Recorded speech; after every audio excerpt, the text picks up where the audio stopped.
ગત તારીખ 21/10/2025ના રોજ વાંકાનેર સિટી પોલીસ સ્ટેશન વિસ્તારમાં આવેલ મેટિકુલ કંપનીની સામે આવેલા નવાપરા વિસ્તારમાં રહેતા શ્રી પ્રફુલભાઈ કેશુભાઈ કેરવાડિયાએ પોતાના પુત્ર ધ્રુવ પ્રફુલભાઈ કેરવાડિયાનું ઉંમર વર્ષ 20નું હત્યાનો બનાવ બન્યો છે એવી ફરિયાદ હકીકત જાહેર કરી હતી। જે ફરિયાદમાં કુલ 4 આરોપીઓ સાહિલ દિનેશભાઈ વિંજવાડિયા, ઋત્વિક જગદીશભાઈ સારલા, અનિલ રમેશભાઈ મકવાણા, સંજય ઉર્ફે કાનો દિનેશભાઈ અને તથા એક કાયદાના સંઘર્ષમાં આવેલ કિશોર,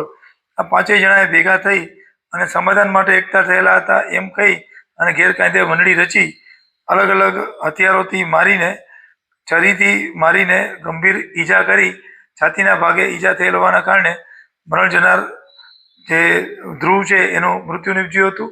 અને આ આરોપીઓ નાસી ગયેલા હતા। જે આરોપીઓ ગણતરીના કલાકમાં પોલીસે પકડી પાડી